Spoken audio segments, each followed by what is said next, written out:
Tere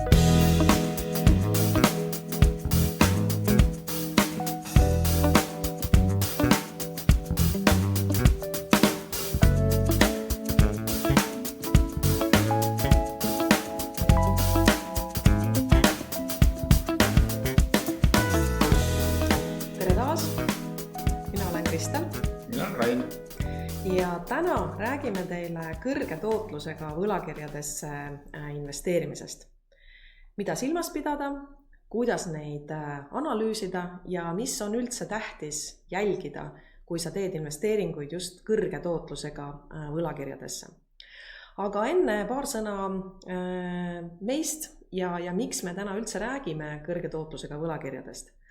Avaronis me oleme Rainiga investeerinud tänaseks juba pea 18 aastat ja meil on, ma ütleks siis, 3 tugevat kompetentsi. Üks on areneva Euroopa piirkonna börsiettevõtetesse investeerimine, mida me teeme läbi Avaron Areneva Euroopa fondi ja Avaroni kasvuettevõtete fondi, siis kõrge tootlusega võlakirjad, millesse me investeerime siis läbi Avaroni privaatportfelli fondi tänaseks juba üle 15 aasta ja Avaroni võlakirjafond, mis on siis puhas võlakirjafond. Avaroni privaatportfelli fondis me investeerime ka Euroopa aktsiatesse ja kulda. Seega me oleme investeerinud tänaseks ligi 15 aastat juba kõrge tootlusega võlakirjadesse ja meie arvates pakub see varaklass investoritele väga head riski-tulu suhet. Just eriti tänasel hetkel, kus intressitase on suhteliselt kõrge. Nüüd aga liigume edasi. Miks me üldse räägime täna kõrge tootlusega võlakirjadest ja võlakirjadesse investeerimisest? Nimelt on viimase 10 aasta kontekstis täna kõrge tootlusega võlakirjad väga huvitavad instrumendid investorite jaoks. Me näitame tänases ülevaates ka palju slaide, seega kui sa meid ainult kuulad, siis võib-olla tahad meie kodulehelt pärast slaidid alla laadida ja visata lihtsalt pilgu numbritele.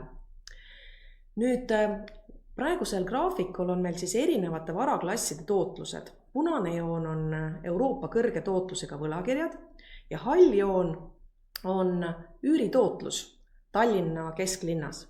Oleme selle kokku pannud siis City 24 data põhjal. Ja kui me vaatame neid 2 joont, siis aastast 2015 kuni 2022 oli investori jaoks kõige mõistlikum osta endale üürikorter ja see välja rentida, sest üürikorteri jooksev tootlus oli oluliselt kõrgem kui võlakirjadel või ka dividendiaktsiatel. Nüüd, kui intressitasemed tõusma hakkasid, siis muutus kõrge tootlusega võlakiri oluliselt kõrgema jooksva tootlusega võrreldes üürikorter. Seega, tänasel hetkel pakuvadki kõrge tootlusega võlakirjad palju huvitavamaid võimalusi kui kinnisvara või ka siis valitsuste võlakirjad või dividendiaktsiad. Punaselt joonelt näete ka, et see kõige magusam hetk kõrge tootlusega võlakirjadesse investeerida oli kindlasti siin 2023 aasta ja 2024 aasta alguses. Et joon on natukene alla tulnud, aga me ise arvame, et vähemalt siin aasta on investorite jaoks see investeerimisvõimalus ka väga huvitav.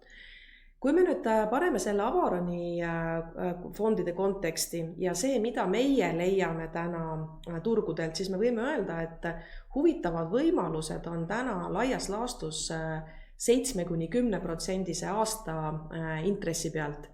Ja viimased ostud oleme me teinud siin viimases kvartalis 8% keskmise tootlusega. Aga Rain, selleks, et leida neid huvitavaid võimalusi, palju me suurusjärgus võlakirja emissioone läbi analüüsime? Sõltub kuust, aga ütleme keskmiselt, ma arvan, et kuus umbes 30 emissiooni ja need on siis juba sellised emissioonid, mis siis enam-vähem vastavad meie tootlussoovutustele. Mis see meie tootlusootus on? Ütleme 7% pluss täna, et alla selle neid siis väga ei hakka sinna nagu aega pühendama. Ja kus piirkondades need kõige huvitavamad võimalused täna on? Me vaatame selles mõttes Euroopat tervikuna, aga täna me oleme leidnud tegelikult Baltikumist, arenevast Euroopast ja päris palju Skandinaaviast. Et Skandinaavia siuke turg, võlakirjaturg on siis just selles kõrge tootluse segmendis väga aktiivne, seal on väga palju emitente ja praegu tuleb sealt neid uusi võlakirja emissioone, nii et postkast on umbes. Väga hea. Seega, kui vaadata siis kõrge tootlusega võlakirju, siis see võiks kindlasti olla väga selge osa investori investeerimisportfellist. Aga läheme nüüd teemasse lähemalt sisse. Kui vaadata võlakirjadesse investeerimist, siis võlakirjadesse investeerimine on oluliselt erinev aktsiatesse investeerimisest. Ja peamine erinevus on see, et võlakirjad on küll stabiilsemad ja nende risk on aktsiatest madalam, on väga oluline erinevus see, et võlakirjade tootlus on fikseeritud. See tähendab seda, et sellel hetkel, kui sa teed oma investeeringu ära, sa juba suurusjärgus tead, kui palju sinu portfell teenib. Aktsiate puhul on need liikumised nii-öelda avatud, mistõttu kui sa investeerid aktsiatesse, on sinu fookus peamiselt sellel, kui palju see ettevõte kasvab, missugune on tema ärimudel, kui pädev on juhtkond, et ta suudab selle ettevõtte strateegia ellu viia. Siis võlakirjade puhul sinu põhifookus on see, kas ettevõte satub makseraskusesse või mitte. Ehk et see analüüsi fookus on oluliselt erinev. Ja siit tulebki välja väga oluline detail, et kui ma täna vaatan paljusid investorite portfelle, siis paljudel investoritel ongi 5-10 võlakirja ainult oma portfellis. Meie hinnangul on see 5-10 võlakirja liiga väike arv. Et kui sul on, ütleme, 10 aktsiat portfellis, siis see on oluliselt erinev võrreldes võlakirjadesse investeerimisest. Sest isegi kui sul 1-2 aktsiat ei tööta välja, siis sul võib ikkagi portfellis olla 1-2 raketti, mis toovad sul kogu selle portfelli tootluse koju. Aga kui sul on vaid 10 võlakirjast koosnev portfell ja 1-2 neist ei tööta välja, siis sinu kogu tootlus on oluliselt madalam. Ja seetõttu üks ebaõnnestunud investeering võib tegelikult sul kogu sihttootluse laualt pühkida. Seega võlakirjadesse investeerimisel on number 1 teema hajutatud portfell. Lisaks peaksid sa kindlasti vaatama, kus me asume majandustsüklis, intressitsüklis, samuti kas võlakiri on fikseeritud kupongiga, ujuv võlakiri, kas ettevõttel on õigus võlakiri varem tagasi osta näiteks. Ja samuti, kui sa investeerid aktsiatesse, siis aktsiates sa kindlasti oled juba õppinud arvutama PE suhet, price to book suhet, dividendi tootlust, siis võlakirjadel on täpselt samasugused baasnumbrid, mida sa võiksid õppida arvutama. Näiteks tootlus tähtajani, tootlus tagasikutsumiseni ja jooksev tootlus. Ja nüüd võlakirjadesse investeerimise vast üks kõige olulisem punkt on see. Iga võlakiri on unikaalne ja prospekt tuleb läbi lugeda. Et see on asi, mille osas nui neljaks, see tuleb läbi lugeda. Miks? Sellepärast, et kui aktsiate puhul on selles mõttes sul suhteliselt selge, et aktsionäride, mis õigused on, kuigi ka seal võib olla põhikirjaga kehtestatud sellised eriõiguseid, siis võlakirjade puhul seda peaks tegelikult vaatama kui lihtsalt laenulepingut ja sinna võib kirjutada mis iganes tingimusi sisse. Ja nendest tingimustest sõltub tegelikult selle võlakirja riskiprofiil väga oluliselt. Ja tihtipeale ongi see, et see olulised asjad on alati selles väikses trükis. Täpselt nii. Aga läheme nüüd teemasse sisse natukene suure vaate poole pealt ja suure vaate poole pealt võlakirjadesse investeerimisel on ülioluline see, kus me asume intressitsüklis.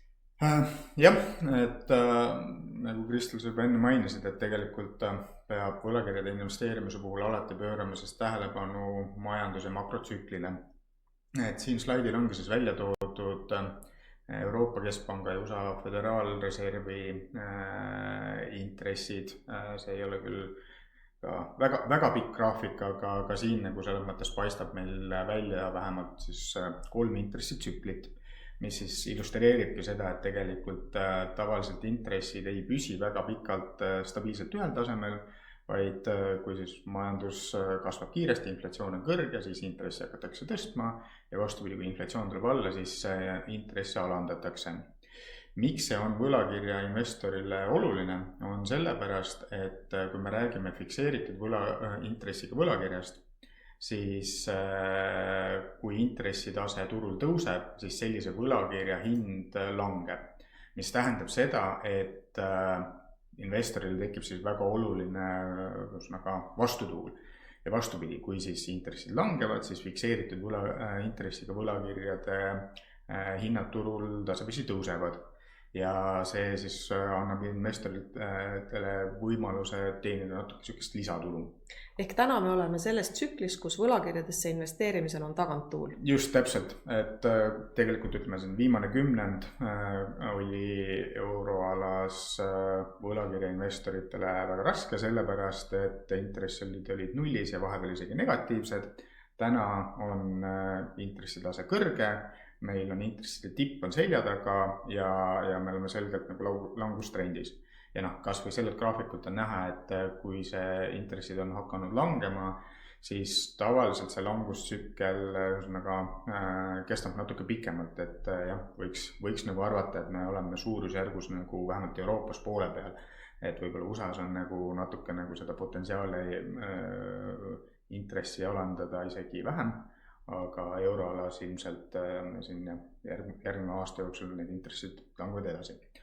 Aga järgmisel slaidil ongi meil üks ekstreemne näide sellest, et kuidas siis tegelikult see intressi keskkonnaga mittearvestamine võib investeeringut mõjutada.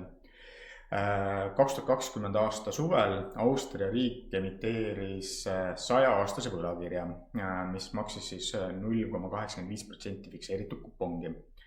Seal 2020 teises pooles turuintressi ootused liikusid veel allapoole ja selle võlakirja hind seal suurusjärku poole aastaga tõusis 40%.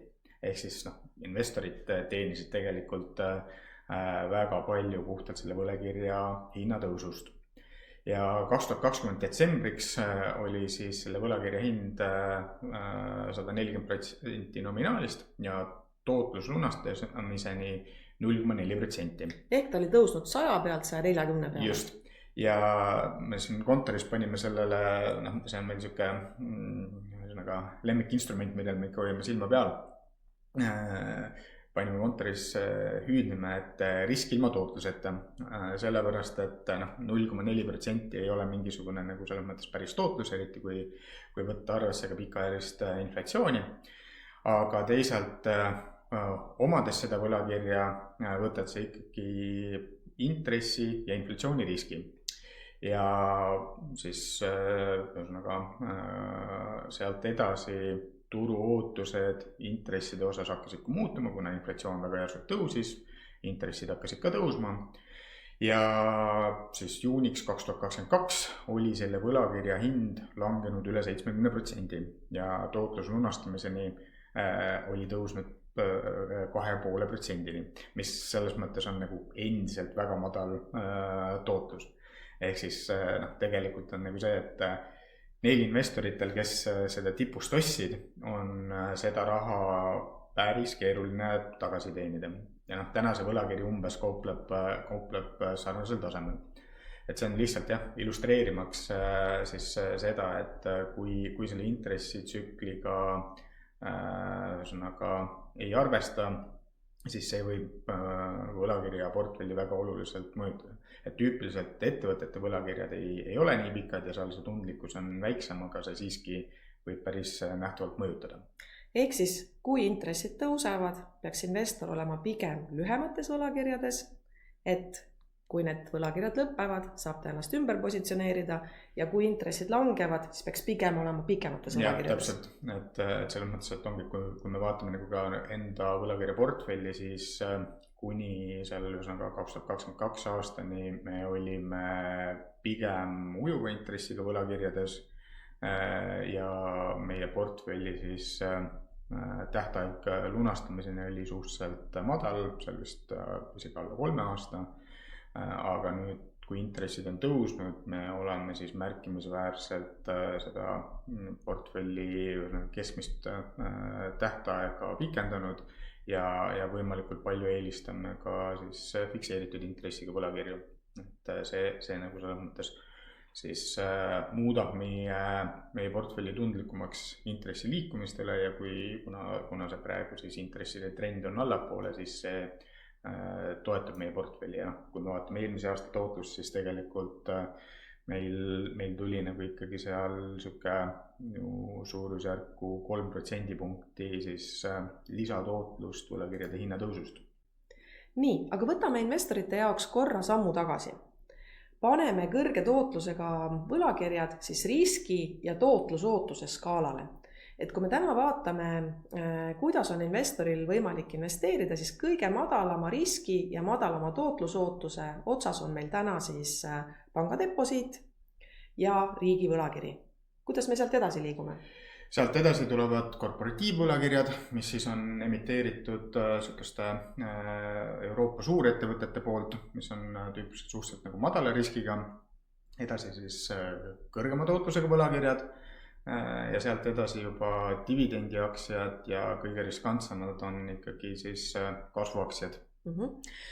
Praegusel slaidil me oleme pannud siis Avarani privaatportfelli fondi võlakirjaportfelli tootluse ja siin on võrrelduna siis ka Euroopa kõrge tootlusega võlakirjad ja Euroopa ettevõtete võlakirjad. Ja nagu siit on näha, siis Euroopa ettevõtete võlakirjade tootlus on olnud 10 aastaga 0,9% ehk riskitase madal, tootlus ka madal. Ja kui me vaatame Euroopa kõrge tootlusega võlakirju, siis selle indeksi tootlus on olnud 3,1%, võrreldes siis aktiivselt juhitud portfelliga, mida me Avarani privaatportfelli fondis oleme siis jooksutanud, seal on meil tootlus olnud 7,3%. Nüüd võlakirjadesse investeerimine on ses mõttes erinev aktsiatesse investeerimisest, sest investoril on võimalik osta siis üksikuid võlakirju, aktiivselt juhitud fonde ja indeksfonde.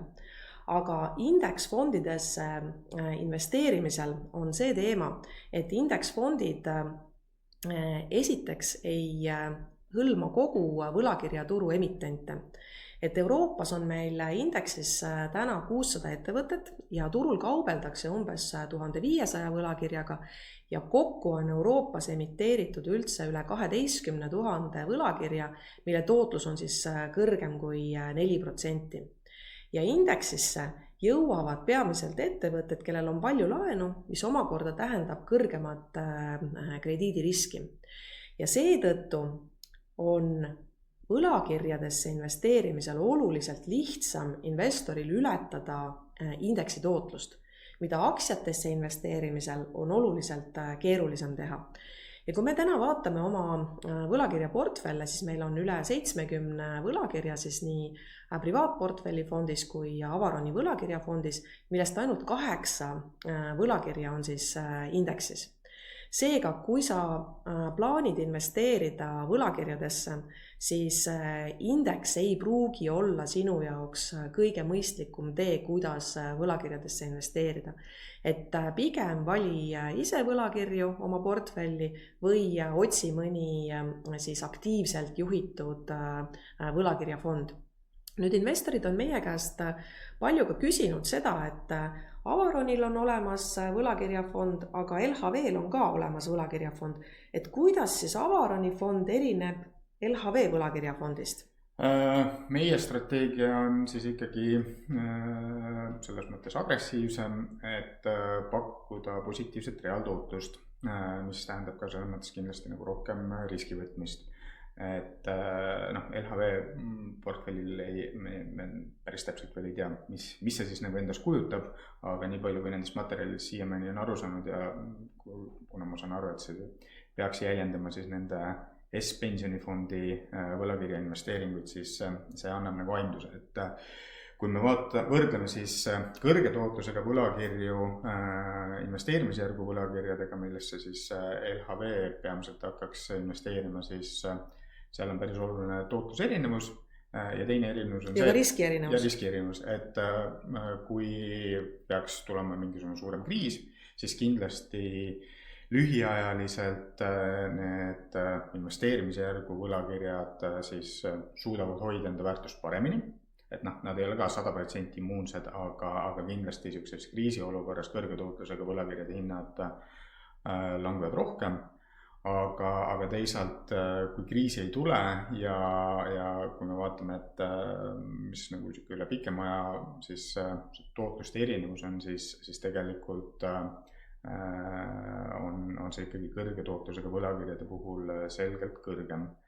Ja meie oleme nagu täna arvamusel, et ilmselt järgneval kümnendil meil pigem jätkub selline kõrgema inflatsiooniga periood.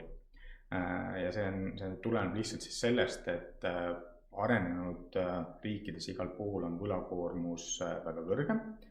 Ja kui me vaatame sellist nagu päris pikka ajalugu, et kuidas siis riigid on kõrgest võlakoormusest vabanenud, siis ei ole kunagi toimunud läbi selle, et nüüd tehakse hästi palju kasinusmeetmeid ja hakatakse laenu tagasi maksma.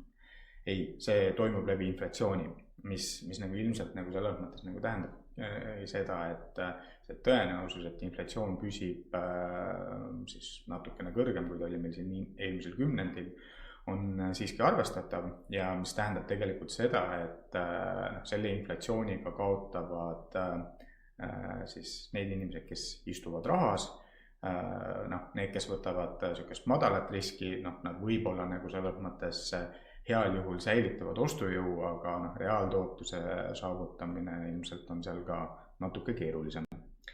Ehk et kas me võime siis panna või öelda investoritele seda, et LHV fond on pigem nagu deposiidi alternatiiv ja madalama riskiga ja meie fond on pigem siis kõrgema riskiga, kõrgema tootlusootusega, aga madalama riskiga kui aktsiatesse investeerimine? Jah, ma ei tea, nagu selles mõttes ei julgeks ühtegi fondi deposiidiga võrrelda, sellepärast, et iga nagu selles mõttes investeeringu puhul on sul ikkagi see hinnalanguse risk olemas, mida deposiidi puhul ei ole.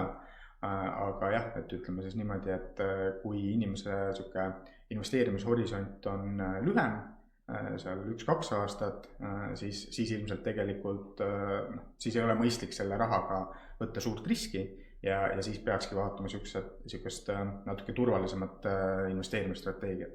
Aga kui see raha on pikaajalisem ja inimene on nagu valmis riski võtma ja eeldab ka sellist positiivset reaaltootlust, siis peaks vaatama natuke nagu selles mõttes siis kõrgema riskiga toodete poole. Aga võrdleme nüüd, kuidas aktsiad võrreldes võlakirjadega Euroopas toimetanud on. Ja kui sulle investorina esitatakse küsimus, kumba sa eelistad?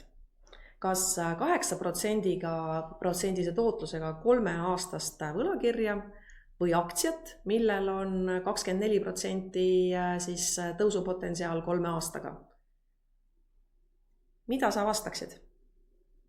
Ja mida, Rain, sina vastaksid? No sa tead minu vastust. aga jah, et oleme täheldanud, et tegelikult võib-olla paljud investorid on rohkem nagu selles mõttes mõjutatud sellest absoluut tõusupotentsiaalist aktsiate puhul, mis võib realiseeruda sellise pikema perioodi juhul ja aktsiate puhul vaadatakse, et see ühesõnaga mingi ühekohaline tootlusnumber, et see on tegelikult kesine. Aga kui seda tootlust siis kumuleerida, et siis tuleb sealt nagu selles mõttes oluliselt nagu suurem number kokku ja mis on nagu selles mõttes mis on nagu selles mõttes investeerimise puhul kõige olulisem investori abimees on liitintress. Et see liitintress aitab väga oluliselt ja mis on nagu selles mõttes samuti mõjutab tootlust väga märkimisväärselt on see, et kas sul vahepeal tuleb ka suuri miinuseid.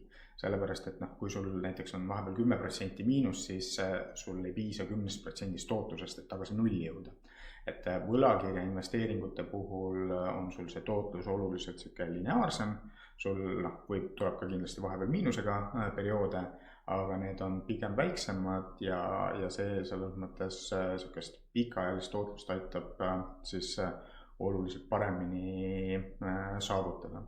Ja et ongi, kui me siin slaidil siis vaatame, siin meil on pandud võrdluseks 20 aasta tootlused, siis MSCI Europe ja Euroopa kõrge tootlusega võlakirjad, siis tegelikult üle 20 aasta on kõrge tootlusega võlakirjade ja aktsiate tootlused sisult samad. Et seal kindlasti saab vaadata nagu erinevaid perioode, on vahepeal olnud, kui üks on natuke parema tootlusega, teine halvema tootlusega, aga suurusjärk on see tootlused võrreldavad. Et meie jaoks, kui me panimegi siis need 20 aasta tootlused samale graafikule, oligi väga üllatav, et võlakirjad olid 20 aastaga siis teeninud suurusjärgus 250%, aktsiad 240% ja aasta tootluseks tuli siis võlakirjadel 6,5% ja siis aktsiatel 6,3%. Ehk et pika perioodi tootlused olid suhteliselt sarnased, aga samas väga selgelt võlakirjadesse investeerimisel riskitase oli oluliselt madalam võrreldes siis aktsiatesse investeerimisel. Seega võlakirjad, eriti kõrge tootlusega võlakirjad on meie arvates väga-väga huvitav osa investori portfellist ja tänases plaanis võiks vabalt investoril olla selline 20 kuni ka võib-olla pool portfellist investeeritud kõrge tootlusega võlakirjadesse. Neil investoritel, kes ei taha nii palju aktsiates olla, võib-olla isegi ka rohkem.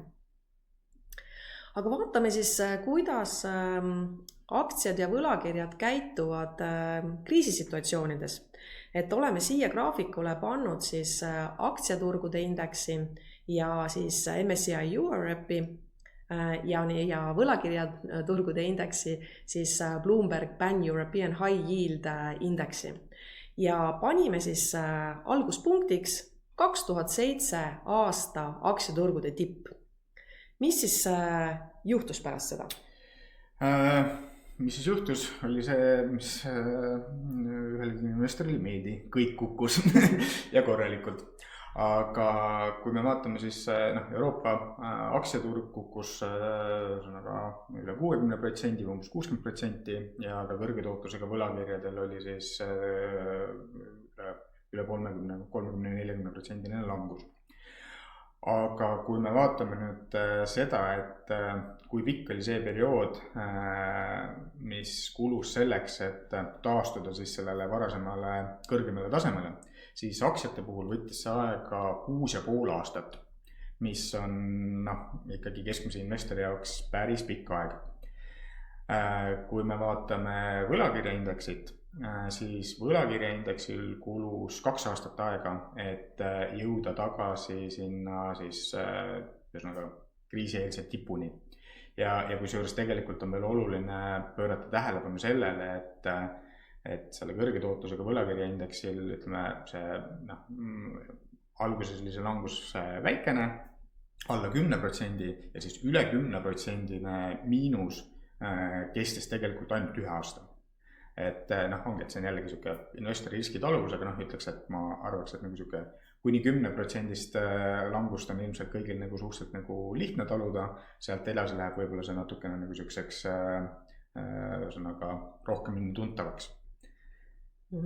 Ehk et siit slaidilt tuleb väga hästi välja ka see, missugune või kui pikk peaks olema siis investori investeerimishorisont, et kui sa investeerid kõrge tootlusega võlakirjadesse, siis ideaalis võiks see olla vähemalt 2 aastat kui sa investeerid aktsiatesse, siis see peaks kindlasti olema üle 5 aasta. Ehk et kui sa omas mõttes täna mõtled, et okei, et kõrge tootlusega võlakirjad võiksid olla osa minu portfellist, siis sa peaksid arvestama sellega, et kui tulevad suuremad langusperioodid, siis sul võib portfell lühiajaliselt kukkudagi 10-20%, samal ajal kui aktsiaturud näiteks kukuvad 20-40% ja kui aktsiaturgude langus on veel sügavam, kukuvad ka kõrge tootlusega võlakirjad rohkem. Et selles mõttes lühiajaline raha on ikkagi puhas pangadeposiidi raha, aga kui su investeerimishorisont on selline 1,5–2 aastat, siis kõrge tootlusega võlakirjad on väga äge osa sinu portfellist. Aga läheme nüüd edasi ja vaatame, mis siis ikkagi on meie jaoks oluline, kui me teeme investeeringuid kõrge tootlusega võlakirjadesse. Sest nagu Rain ütles, me analüüsime aastas suurusjärgus rohkem kui 300 emissiooni läbi ja täna on meie portfellides üle 70 erineva võlakirja. Ja me oleme teinud seda nüüd 15 aastat, et selles mõttes oleme omad vitsad kätte saanud siin juba ammu ja need on võib-olla meie õppetunnid, mida me siis jälgime. Jah, et ühesõnaga võlakirja investeeringu puhul, võlakirja investeering selles mõttes on lihtsam, et sul see tootlus on sisuliselt ette antud, kui selles mõttes kõik läheb hästi. Et võlakirjade puhul siis see on sul nagu sisuliselt ette teada. Aga võlakirja investor peab siis tegelikult keskenduma ennekõike sellele, mis on krediidirisk. Ehk mis on tõenäosus, et seda võlakirja ei maksta siis tingimuste kohaselt tagasi ja kui suur see kaotus on, kui ettevõte ei suuda seda siis võlakirja teenindada. Ehk siis võlakirja investori fookus on krediidiriski hindamisel. Meie arvates krediidirisk koosneb tegelikult 2 asjast. See on esiteks ettevõtte võimekus võlga teenindada ja teiseks ettevõtte tahe võlga teenindada. Ja võimekus ja tahe on 2 eri asja ja seda tuleb kindlasti meeles pidada. Ja see erinevus võib-olla kõige rohkem ilmnebki sellistes olukordades, kus ettevõtte käekäik on läinud natukene raskemaks. Hea tahte korral oleks nagu võib-olla suutelised seda võlga teenindama, aga aktsionärid vaatavad, et nad tahavad nagu rohkem enda nahka päästa ja siis tõmmatakse võlakirja investoritele rohkem kotti pähe. Mis on võib-olla siis sellised asjad, mis seda ettevõtte siis tahet võlga teenindada kõige rohkem mõjutavad? On alustuseks kohe ikkagi see, et kas aktsionäridel on päriselt oma nahk mängus. Et kas sinna ettevõttesse on investeeritud olulisel määral oma kapitali, et kui aktsionäridel on mida kaotada, siis nad on ka oluliselt rohkem valmis pingutama selleks, et seda äri päästa. Kindlasti peab vaatama ka seda, et kes on siis reaalselt need inimesed, kellele laenu antakse või kes on selle ettevõtte taga, sest et otsuseid langetavad inimesed, mitte mingisugune hajuskooslus nagu ettevõte. Et kui nagu selles mõttes see ettevõte on ikkagi seotud võib-olla sihukeste inimestega, kelle kohta tuleb meediast mingisuguseid küsitava sisuga nagu artikleid, siis nagu võib-olla tasuks nagu natuke rohkem nagu mõelda, kas on nagu selles mõttes mõtet sellisele ettevõttele laenu anda või kas need võlakirja tingimused on piisavalt tugevad. See ongi, et seal tuleb nagu selles mõttes, ma ütleks, et see erinevus tuleb sisse tüüpiliselt nagu sellest, et väga väikse ettevõtte puhul ei ole tegelikult seda maineriski, et jällegi me kutsume nagu selliseid väga pisikesi ettevõtteid siis sinna avaranisse, et mees ja koer ettevõtted. Et ongi, kus nagu võib-olla ettevõtte omanik on niisugune mitte väga tuntud ja see on nagu niisugune pisike ettevõte. Sellise ettevõtte puhul tegelikult, kui siis ongi aktsionärid kandivad selle raha kuidagi sealt ettevõttest välja, kolivad Palmisaarele, neil ei ole nagu eriti midagi kaotada, maineriski ei ole ja Palmisaarel on elu ilus. aga suurettevõtete puhul on kindlasti see risk väiksem. Ja eriti nagu selles mõttes meile meeldivad näiteks börsiettevõtted võlakirjad. Meil praegu portfellist peaks olema üle 40% on siis võlakirjad, millel on ka aktsia noteeritud. Miks need on toredad, on sellepärast, et esiteks börsiettevõtete siis läbipaistvus on oluliselt parem. Teiseks on nendel ettevõtetel siis ka oluliselt lihtsam kaasata vajadusel lisaaktsiakapitali, kuna nad on juba börsil. Edasi, ma võib-olla kõiki küsin, neid punkte ei hakka nagu üksikult väga põhjalikult läbi käima, aga võib-olla keskenduks kõige olulisematele. Tasub pöörata tähelepanu sellele, et milleks ettevõtte laenu kasutab. Kui näiteks ettevõte võtab laenu selleks, et maksta aktsionärile dividendi välja, siis ka tekib küsimus, et miks tegelikult aktsionärid tahavad enda raha laualt ära võtta. Aga teisalt, kui näiteks seda laenu siis kasutatakse, ma ei tea, investeeringuteks, tootmise laiendamiseks ja see tundub ka nagu üldises plaanis nagu mõistlik investeering, siis võib-olla investor ei peaks selle pärast nagu muretsema. Ja samamoodi näiteks meie nagu alati mõtleme, et kui ettevõte kasutab võlakirja selleks, et refinantseerida pangalaene, et siis tasub ka nagu selles mõttes küsida, et miks pangad ei taha enam sellele ettevõttele laenu anda. Et tüüpiliselt on tegelikult nagu pangalaen kipub olema natukene odavam kui võlakirjalaen, sõltuvalt nagu selles mõttes turu olukorrast ja see võib olla ka vastupidi.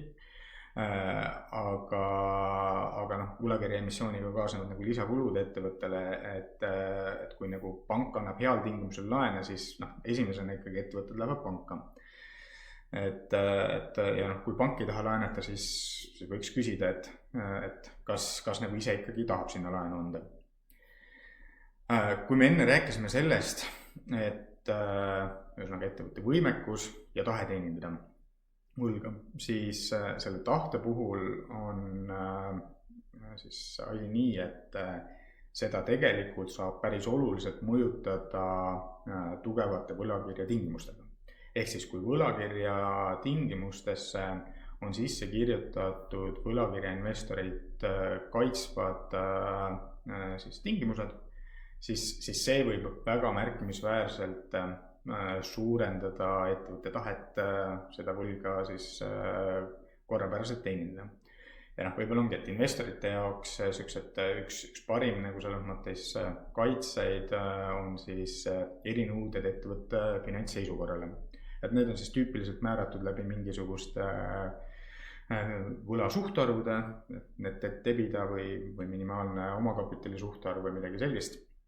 Ja neid on kahte tüüpi, et on siis ühed on sellised, mis lihtsalt piiravad, et kui need suhtarvud ületavad teatud taset, siis ettevõte ei saa võtta uusi laene peale, mis tähendab siis nagu selles mõttes nagu see, et nad peavad nagu keskenduma selle äri nagu võlakoormuse stabiliseerumisele, mis on kindlasti nagu võlakirja investori vaatamaks väga hea.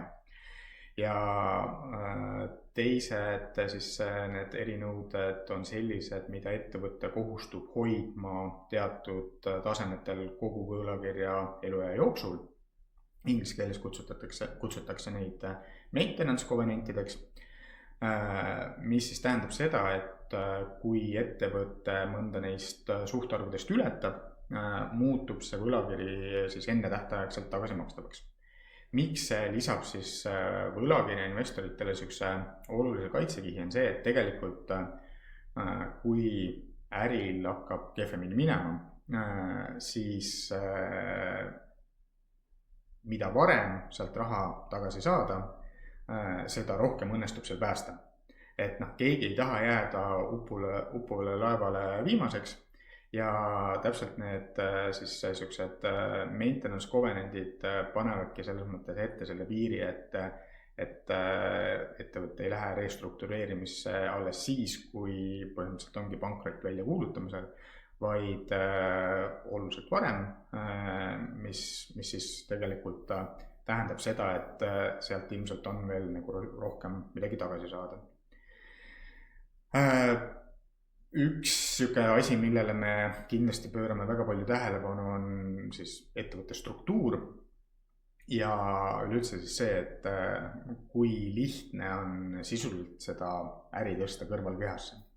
Et ongi tüüpiliselt, et kas esiteks laenud ja siis varad on samas kehas. Et kui nad ei ole, siis see on kohe nagu selles mõttes ohumärk. Ja et ongi varade puhul, et kas kõik need olulised ettevõtte varad on selles võlagrupis sees.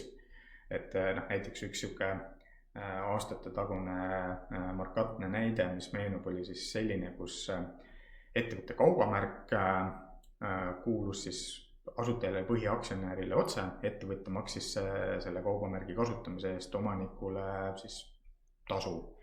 Esiteks on see juba ettevõttest nagu raha välja võtmine jooksvalt.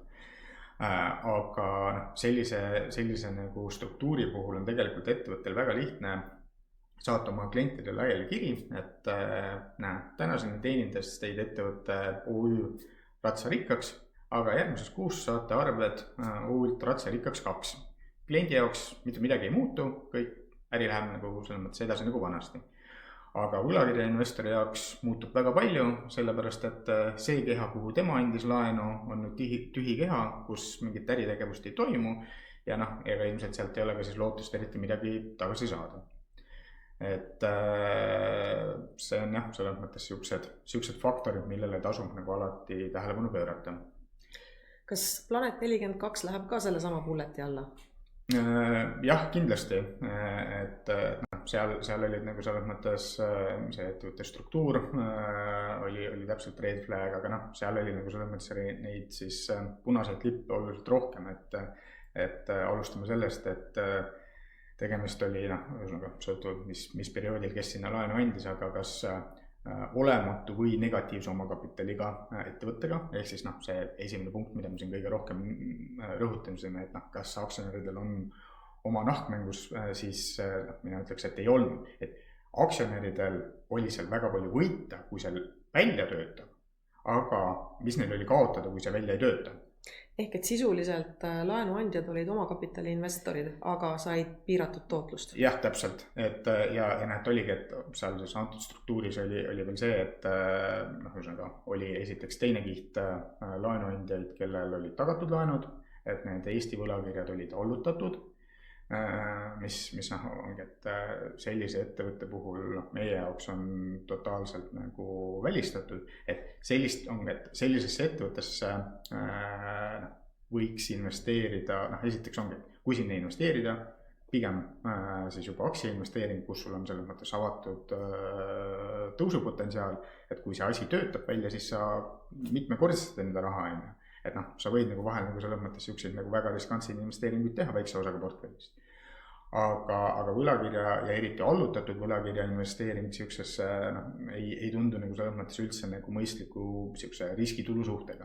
Et tüüpiliselt, kuidas tegelikult iduettevõtetesse siis investeeritakse ja mis on nagu see mõistlik struktuur, on hoopis siis konverteeritav võlakiri, kus sul on nagu teatud nagu siukene siis languse kaitse olemas ja sa saad nagu seda jooksvat intressi ja kui ettevõttel läheb väga hästi, siis sa saad enda võla konverteerida aktsiaosaluseks, ehk sul tekib see nagu selles mõttes siis lisatulu teenimise võimalus. Aga see oli nagu selles mõttes otse vastupidi. Aga hea, liigume edasi. Ja, et natuke juba puudutasime, et ettevõtte siis kapitalistruktuuri, et see on tegelikult siis võlainvestori jaoks jällegi võtmeasi, mille peab enda jaoks selgeks tegema. Sisuliselt peaks seda vaatama niimoodi, et kui näiteks ettevõtet täna hakatakse likvideerima, siis mis järjekorras saavad enda raha tagasi. Et siin alloleval joonisel on meil siis toodud välja tüüpiline ettevõtte lihtsustatud kapitalistruktuur, et kõige üleval on tagatud võlakirjad, siis tagamata ja kõige all on siis aktsiad. et igal ettevõttel ei pruugi kõiki neid kihte olemas olla, osadel võivad seal olla veel mingisugused vahekihid ja nii edasi. Aga tüüpiliselt tegelikult siis ikkagi esiteks võlakirja investorite jaoks see kõige olulisem kaitsekiht on just see aktsiakapital ja sõltub siis sellest, et kui paks see kiht seal on. Ja millele tasub siis ka nagu tähelepanu pöörata, on see, et tegelikult kuidas see aktsiakapital on tekkinud. Ehk siis, kas see on selline päris aktsiakapital, mis on sisse makstud raha ja võib-olla aastate jooksul akumuleerunud kasum, või on see kuidagi tekkinud mingisuguste ühekordsete tehingutega paberil. Et võib-olla nagu selles mõttes üks väga levinud näide kinnisvarasektorist, et tuleb arendaja, tahab kaasata võlakirjaga raha mingisuguse uue kontorihoone ehitamiseks näiteks. Ja ütleb, et nemad panustavad oma kapitaliga siis, ma ei tea, 30% selle projekti maksumusest, aga seda 30% nad mitte ei maksa rahas, vaid siis on mitterahaline panus ehk see kinnistu. Ja et nad siis ütlevad, et see on selle kinnistu õiglane väärtus, millel on mingisugune kinnisvara hindaja ka siis raporti koostanud. Aga see kinnisvara hindamine on tüüpiliselt siis tehtud sellisel põhimõttel, et mis see projekt on väärt siis, kui see ehitatakse valmis ja realiseerub. Ehk siis pigem näitab see nagu juba siis seda, et kui palju aktsionäridel on võimalik selle investeeringuga teenida, ehk siis tuleviku kasumid. Tüüpiliselt et kinnisvara arendaja on ostnud selle kinnistu oluliselt madalama hinna pealt, see võib olla kordades madalam. Ja nüüd ongi, et kuidas siis seda peaks tõlgendama, et kui palju on aktsionärid sinna reaalselt investeerinud. Et kas see on see väärtus, mida nad ütlevad, mis see projekt nagu paberil väärt on, kui kõik läheb hästi, või see, mis hinnaga nad nagu reaalselt selle kinnistu ostsid, et okei, kui on nagu see, et nad ostsid kinnistu ilma detailplaneeringuta ja ehituslubadeta, et kui need on nagu saadud, siis see selles mõttes kindlasti selle kinnistu väärtus tõstab. Aga ütleme niimoodi, et kui see projekt mingil põhjusel ei realiseeru, et siis kas ta on väärt seda, mis seal nagu selles mõttes hindamisraportis kirjutati või mitte, et ma pigem ütleks, et ei pruugi.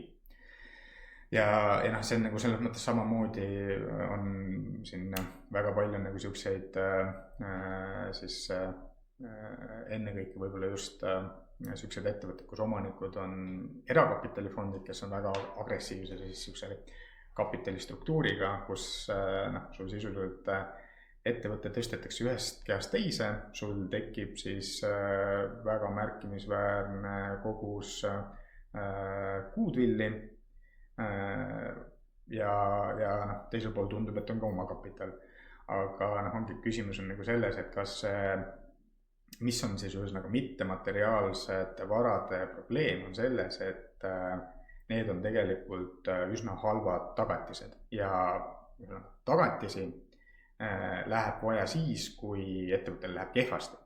Aga põhimõtteliselt tüüpiliselt ühesõnaga siis äri, millele ei lähe hästi, selle mittemateriaalne vara ei ole ka eriti midagi väärt. Ehk siis nagu selles mõttes investorid peaks sellele pöörama tähelepanu, et kui palju on siis ühesõnaga ettevõttel mittemateriaalseid varasid, kuidas see on tekkinud ja et ongi, et mis on tõenäosus, et seda peaks nagu maha kirjutama. Ja et kui me vaatame nagu selles mõttes seda püramiidi, siis kui nagu hakatakse siis likvideerimisega raha laiali jagama, siis alustatakse püramiidi tipust, kõigepealt saavad tagatud võlakirjad, siis tagamat ja siis järjest alumine kiht, kui veel raha jätkub.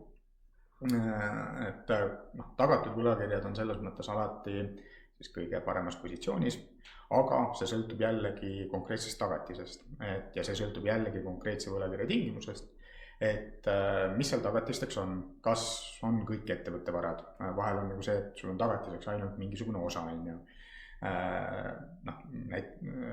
näiteks kui küsimus on ka selles, et mis sul selle tagatise siis väärtus on, et kas seda väärtust on lihtne nagu hinnata ja kas seda oleks ka siis reaalselt võimalik realiseerida.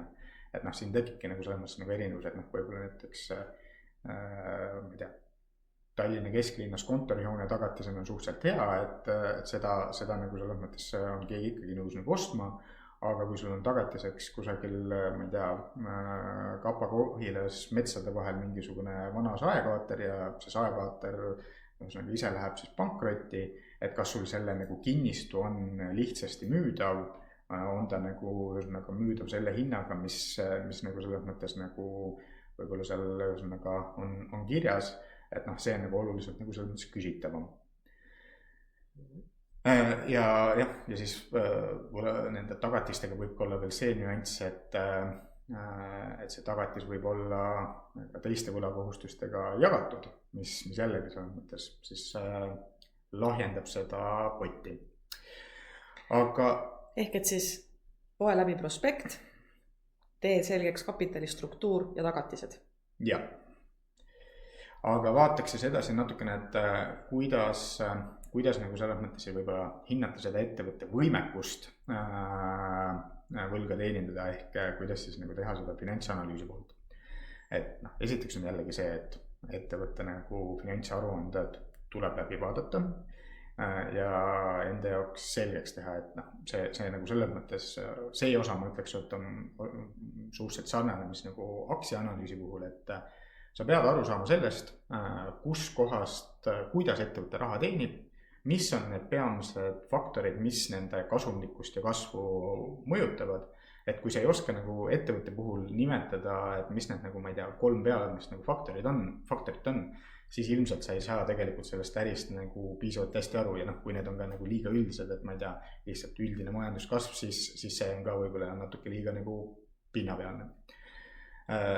Esiteks, et sellest nagu üldse aru saada, peaks vaatama siis ettevõtte kasumlikkust üle pikema perioodi. Et üleüldse, et noh, osade emitentide puhul ongi nagu see finantsajalugu on väga lühike ja see on ka koheselt niisugune jällegi riskikoht, sellepärast et oluliselt keerulisem on hinnata seda, et kas selle kui jätkusuutlik see äri on. Et meie nagu tüüpiliselt vaatame vähemalt 5 aasta siis finantsaruanded läbi, noh, kõikidel juhtudel ei ole küll 5 aastat kättesaadav, aga kui võimalik, siis 5 aastat minimaalselt ja lisaks me vaatame näiteks alati seda, et kuidas ettevõttel on läinud viimastes finantskriisides või majanduskriisides.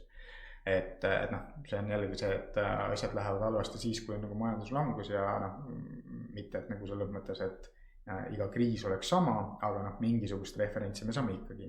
Ja noh, võib-olla kui näiteks antud ettevõtte ajalugu ei ole nii pikk, et noh, vaata lihtsalt kõrvale seda, et kuidas nagu selles mõttes teistel sarnastel ettevõtetel või sama sektori ettevõtetel on siis viimastes kriisides läinud, et noh, ma ei tea, näiteks sul on mingisugune jaekaubandusettevõte, et vaata, kuidas nagu, kui palju eelmises kriisis nende ettevõtete käive ja marginaalid langesid, et noh, see aitab sul natukene nagu panna nagu konteksti, et musta stsenaariumi puhul, kui palju nende finantstulemused võiks siis nõrgeneda ja siis sealt edasi saad juba vaadata, et kas nad sellisel juhul on veel suutelised võlga teenindama või tekivad neil juba raskused.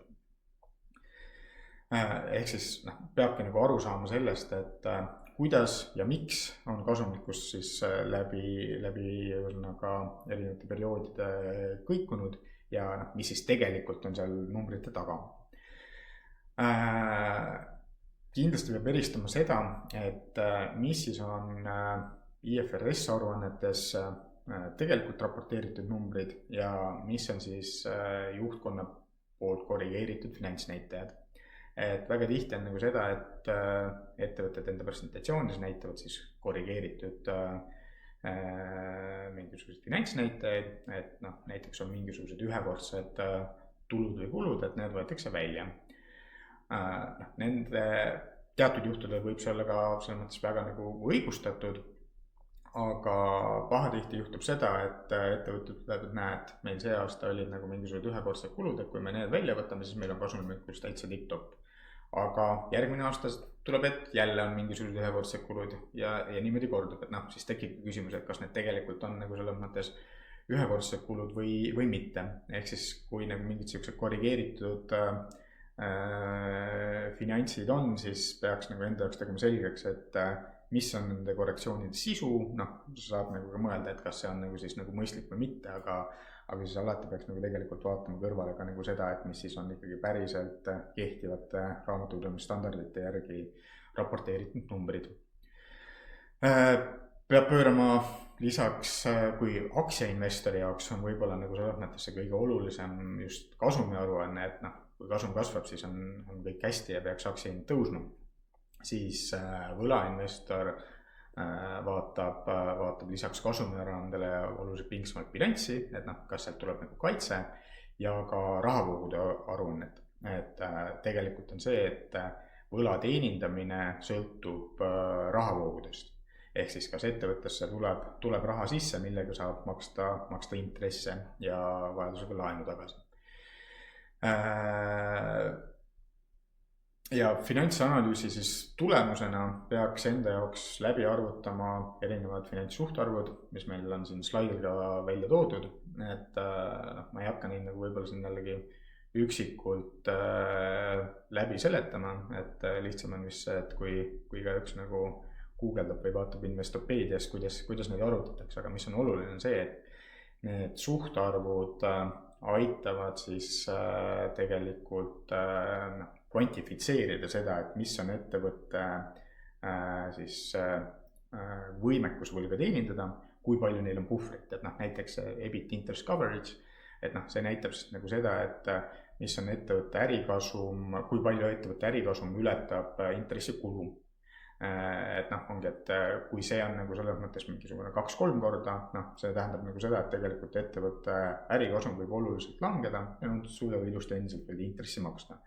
Aga ongi, kui see on juba alla 1,5, siis tegelikult nagu see puhver läheb päris väikeseks ja ongi, kui see on 1, siis tähendab seda, et kõik raha, mis nad teenivad, kulub intressimakseteks ja aktsionäridele ei jää mitte midagi, mis siis ka koheselt nagu näitab seda, et nagu aktsionäride võib-olla see, nad ei ole väga mugavas positsioonis ja ongi, et siuke võlakirja investori siuke selles mõttes jaoks on nagu see, et kui aktsiainvestorid on õnnelikud, siis nad võlakirja investorid võivad tavaliselt suhteliselt rahulikult magada, et kui ettevõte teenib piisavalt kasumit, et jõuab ära teenindada enda võla ja jääb ka mõistlik kasum aktsionäridele, siis peaks olema kõik õnnelikud. Siit tuleb välja ka meil see, et erinevad ettevõtted on erineva riskitasemega. Et meie portfellides ei ole ju nii, et kõikidel ettevõtetel on portfellis sama osakaal. Kuidas me need ära oleme jaganud? Meie jälgime siis ütleme riskitulu suhet. Et see on nagu selles mõttes meie jaoks nagu see peamine kriteerium ja ütleme siis niimoodi, et need ettevõtted, mis on madalama riskiga, need on meil siis suurema osakaaluga, need võivad olla seal kuni ütleme 7-8% võib-olla, aga täna meil isegi nii kõrge kontsentratsiooniga ühtegi positsiooni ei ole. Et siis need on pigem 3-5 juures seal? Jah, ütleme, täna on natuke võib-olla kõrgemal, aga jah, et kui on nagu sellised tugevad case'id, siis seal me julgeme nagu selles mõttes ühes positsioonis või üks positsioon on nagu suurem, aga kui on nagu ikkagi sellised agressiivsed case'id, kus on suhteliselt kõrge risk, seal me eeldame ka kõrgemat tootlust, siis need ongi meil tüüpiliselt 1-2% portfellist. Ehk siis et ongi, et nende selliseste agressiivsemate kaasuste puhul see siis raskuste tekkimise tõenäosus on suurem ja kui need on väiksemad positsioonid, siis see potentsiaalne kahju ühest siis hapuks läinud võlakirjast kogu portfelli tootlusel on oluliselt väiksem. Me ei ole ju nii naiivsed, et ükski investeering põhja ei lähe või ütleme siis nii, et ei tööta välja, et kui sa vaatad läbi meie 15 aasta, et mis see siuke tüüpiline mitte väljatöötamise nagu ütleme siis korrelatsioon on, et palju meil umbes 3 aasta jooksul on instrumente, mis ei tööta välja? Ma ütleks, et jah, 3-aastase perioodi jooksul siuke 1-2 instrumenti on vähemalt, mis ühesõnaga, kus ettevõtted satuvad raskustesse. et noh, see raskustesse sattumine on ka nagu niisugune väga nagu, võib tähendada väga erinevat asja, et need ei ole tingimata nagu selles mõttes siis, see ei tähenda seda, et meil ühesõnaga iga 3 aasta jooksul läheks 2 võlakirja, ühesõnaga me peaks täielikult need maha kirjutama. Aga noh, ütleme siis, need on nagu sellised investeeringud, millega me jääme ikkagi nagu selles mõttes nagu miinusesse. Ja noh, see ongi jällegi, see kahju sõltub nagu selles mõttes nagu väga palju siis sellest, et millise võlakirjaga on tegemist, et noh, ongi, et võib-olla näiteks praegu meil üks näide, mis on ka meil nagu portfellis ja mida me selles mõttes ise loeme hapuks läinud case'iks, on Norra kruiisilaevade operaator Hurtigruten. Investeerimisel sinna vahetult enne koroonakriisi algust ja meie investeerisime siis võlakirja, mis oli tagatud 2 põhimõtteliselt tutt-uue kruiisilaevaga. Tuli koroonakriis peale, ettevõttel väga suured kahjumid. Vahepeal juhtus veel ka see, et tegelikult turg muutus, tuli siis oluliselt rohkem pakkujaid, kes pakuvad neid Põhja-Jäämere kruiise, mis tähendab siis seda, et nüüd kui ühesõnaga koroonakriis sai läbi, siis Hurtigruteni jaoks see äri ei ole taastunud, nad on endiselt kahjumlikud, et kuna nende laevade täituvus on madal, et noh, selles kruiisiäris on nagu selles mõttes nagu see, et on sul peab kuskil 70-80% täituvuse korral sa alles saavutad siis kasumlikkuse ja noh, kui sa sealt üles saad, siis tuleb nagu see kasum. Ja noh, ettevõte nagu nende kriisijärgsete aastatega on kogu enda omakapitali ära põletanud ja nüüd on restruktureerimises. Noh, tegelikult ma ütleks, et see sisuliselt see ettevõte peaks olema pankrotis. Mis siis juhtus, oli see, et aktsionärid kaotasid kõik, võlausaldajad, mis siis need võlad, mis ei olnud siis mingite konkreetsete varadega tagatud, võtsid ettevõtte üle kontrolli, aga nad pidid ka väga märkimisväärsel osal siis enda nõudeid maha kirjutama.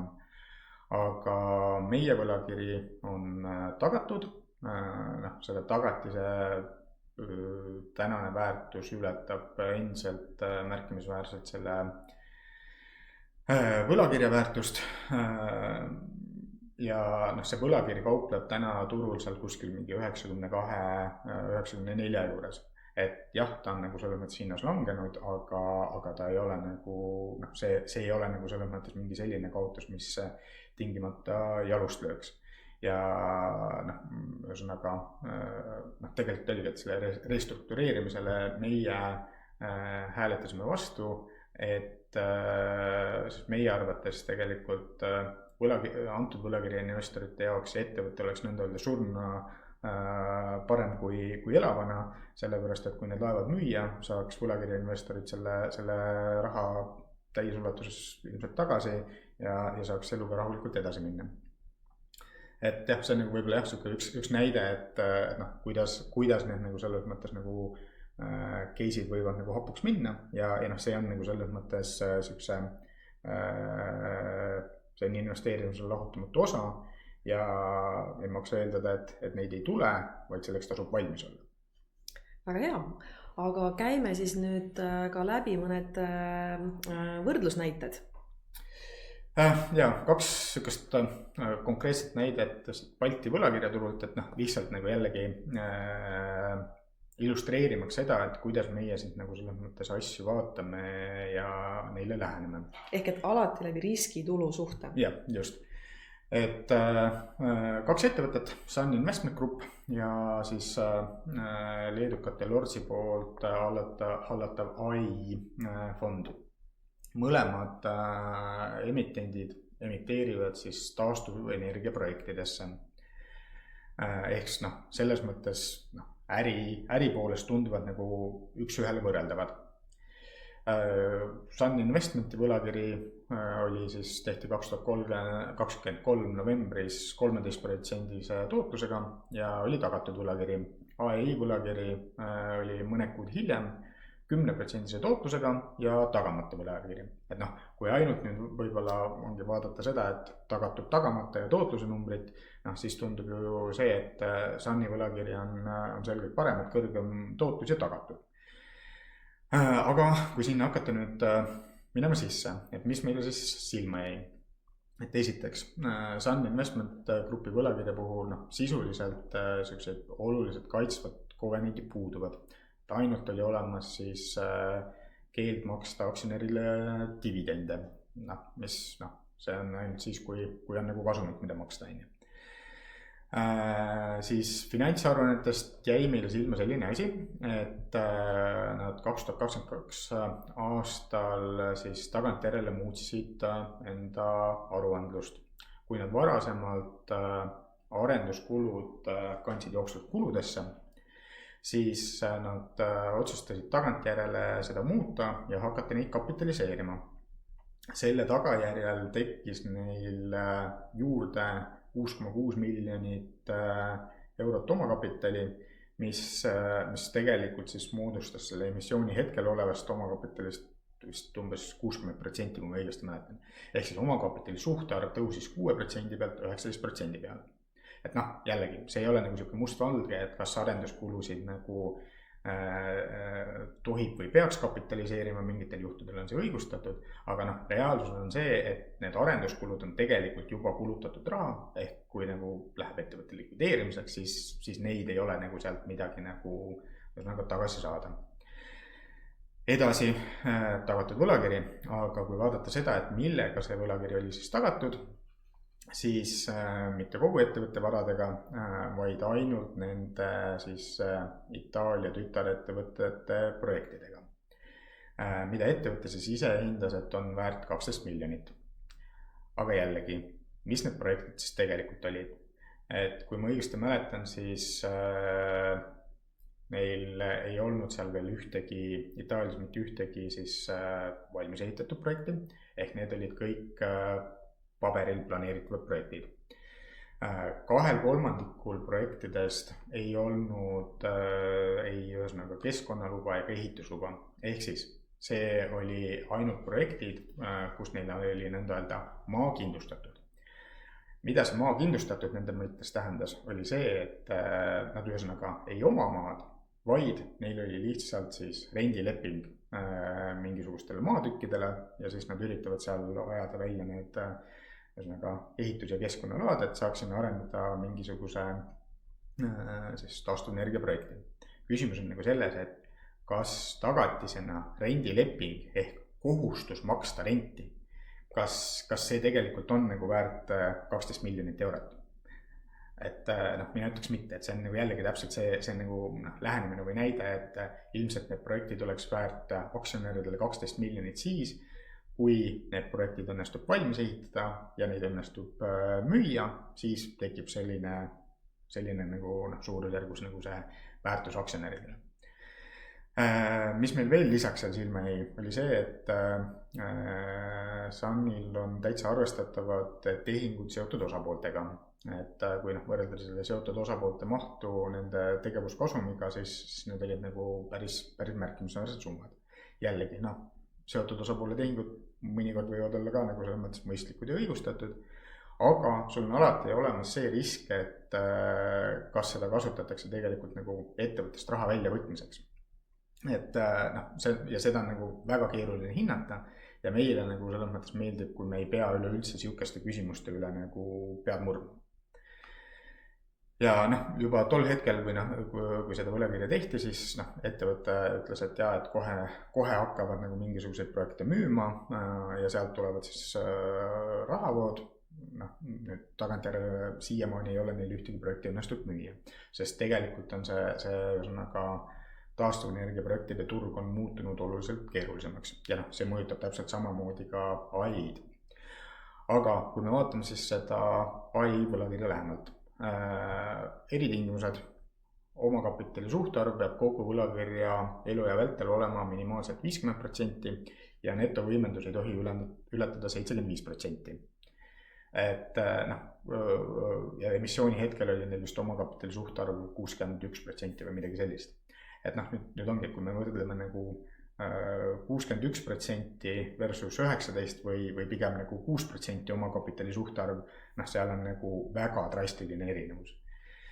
Ja kui me vaatame ka siis seda AEI, et kuidas see omakapitali tekkinud, siis sinna fondile nagu reaalselt sisse makstud 100 miljonit omakapitali. Jah, neil oli ka nagu selles mõttes valmis ehitatud projektidest siis üles hindlust tekkinud, aga see oli umbes 20 miljonit, et nagu kokkuvõttes oli ikkagi nagu seal väga märkimisväärne omakapital ja isegi kui need siis üles hindlusest võtta sellest omakapitali suhtarvust välja, siis ikkagi see oli nagu väga tugeval tasemel. Lisaks, kui me vaatame siis varasid, siis Lorsi portfellist 2/3 varadest olid juba siis valmis ehitatud projektid või üks suur oli tol hetkel kohe valmimas, et viimased asjad, mingi osa vist oli juba töös. Mis tähendab nagu seda, et sellel osal portfellis tegelikult puudub arendusrisk. Mis ühesõnaga, et valmis ehitatud mingisugune tuule- või päiksepark, et sellel on kindlasti nagu mingisugune väärtus olemas, et see ei pruugi nagu selles mõttes olla ka nagu see võib olla väiksem, kui tegelikult nad sinna investeerisid, aga mingi hinna pealt on nagu see ikkagi nagu selles mõttes nagu müüdav ja et ongi, kui vaadata nagu seda, et mis see omakapitali nagu suhtarv on, et ma arvan, et kui sa müüksid projekti siis 50% allahindlusega ehitushinda, siis ilmselt leiaks nagu selle ostja küll. Ja et ongi see, et kuna oluline osa portfellist oli siis juba valmis ehitatud, see tähendas seda, et tegemist on ikkagi sisuliselt nagu kasumite rahavoogu siis genereeriva ettevõttega, et jah, neil selles mõttes on ka väga suured investeeringud endiselt, kuhu selles mõttes seda siis raha tuleb, aga sisuliselt on see, et kui me vaatame nagu seda, et kui alati nagu see, et kui ettevõttel raskeks, kui võimalik, siis nad lõpetavad investeeringud ära ja kasutavad siis nagu seda rahavoogu võlakoormuse alandamiseks. Et AEI puhul on tegelikult see nagu võimalus nagu olemas. Et ja nüüd ongi, kui nagu seda kahte nagu kaasust nagu võrrelda, siis kui esmapilgul võib-olla tundub, et isegi Sun on vaata et parem, siis kui sisse minnes, siis nagu vähemalt meie jaoks AEI puhul on see riskitulu nagu suhe oluliselt parem. Et ja see ei ole ka nagu selles mõttes, me ei ütle nagu selles mõttes nagu seda, et see AEI oleks nagu selles mõttes riskivaba investeering, et täpselt nagu ma juba enne ütlesin, siis on see, et see taastuvenergia projektide turg on viimaste aastatega muutunud oluliselt keerulisemaks ja ka AI ei ole väga palju suutnud projekte realiseerida või müüa. Nüüd nad ühest suurest müügist küll teatasid, aga see jah, et kuna seda taastuvenergia sisuliselt on, et niimoodi, et ongi, et taastuvenergia projektide puhul nagu see on täna nagu suhteliselt keeruline öelda, et mis nende õiglane väärtus on. Et kui olid madalad intressid, siis oli väga palju investoreid, kes olid valmis siis sinna investeerima, et need olid ka nagu selles mõttes puhtalt finantsinvestorid, mingisugused pensionifondid ja nii edasi. Kuna nagu selles mõttes need projektid teenisid süükest, ütleme, 5-6% tootlust, mis nullintressi keskkonnas oli väga okei tootlus. Täna on nagu see, et ongi, et jälle sõltub, mis sa energiahinna eeldused teed, aga ega nende projektide tootlus oluliselt paremaks ei ole läinud, pigem kohati vaata, et vastupidi. Aga kapitali hind on kallim ja ka sellistel finantsinvestoritel on võlakirjade näol alternatiiv olemas ja oleks oluliselt nagu selles mõttes nagu ettevaatlikumad sinna nagu investeerima ja tegelikult ongi nagu see, et siuke paberil projektide ostmine on väga märkimisväärselt kokku kukkunud ja siis mõjutabki nagu seda, et Sunni puhul on nende jaoks on nagu need paberil projektid nagu väga märkimisväärse tähtsusega. AI puhul jah, on ka, aga mitte nagu nii oluline. Väga hea. Aitäh sulle, Rain. Võtame siis täna meie tänase loengu kokku, et täna oleme me sellises unikaalses hetkes veel, kus kõrge tootlusega võlakirjad meie arvates pakuvad aktsiaturgudega sarnast tootlust, aga palju paremat riskitulu suhet. Ja see tähendab seda, et investoril on täna väga mõistlik olla selles varaklassis investeeritud. Ja kui sina investorina soovid sinna investeerida, siis nagu me käisime juba läbi, ära vali indeksfondi, vali kas ise võlakirjad endale portfelli või kui sa seda ei soovi teha, ei viitsi teha või ei oska teha, siis vali endale aktiivselt juhitud fond. Et Avaroni võlakirjafond on avatud, seda saab märkida läbi Swedbanka ja LHV internetipanga ja õpetused selleks on meie kodulehel olemas. Kui sa valid üksikult võlakirju, siis loe läbi prospekt, hajuta korralikult portfell ja tee ära oma kodutöö. Et võlakirjad on selles mõttes väga kõrge trikiga või suure trikiga investeering, et seal sa fikseerid oma kogu portfelli tootluse ostuga ära ja kui sul jääb kodutöö tegemata või portfell hajutamata, siis nad ei andesta. Et selles mõttes aktsiad andestavad palju rohkem. Kui ma siia tohin veel ühe asja lisada, et mis on tegelikult võlakirja investeeringute puhul väga oluline, et tihti võib osutuda olulisemaks hoopis see, mida ei ole prospektis kirjas võrreldes sellega, mis seal on kirjas. Mida sa silmas pead?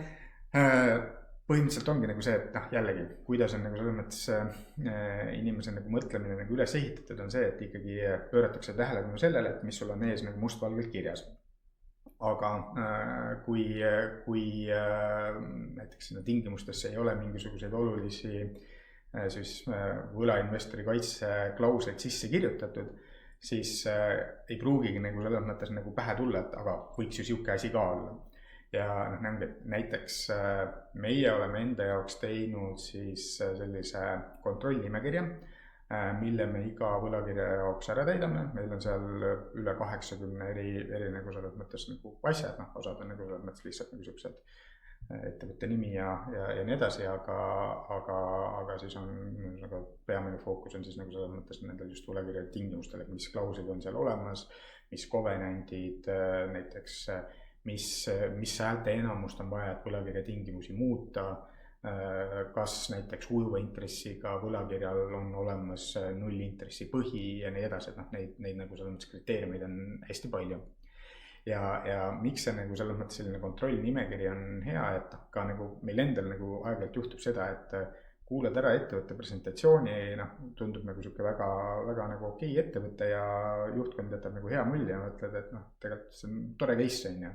Ja siis täidad selle nimekirja ära ja siis vaatad, et siin ei ole nagu ühtegi nagu selles mõttes investorite kaitse nagu ühesõnaga tingimus sees on ja võib-olla on ka nagu, ma ei tea, vähe omakapitali ja nii edasi, et see aitab nagu selles mõttes nagu siis panna asjad perspektiivi ja juhtida ka tähelepanu sellele, mida ei ole siis seal tingimustes kirjas.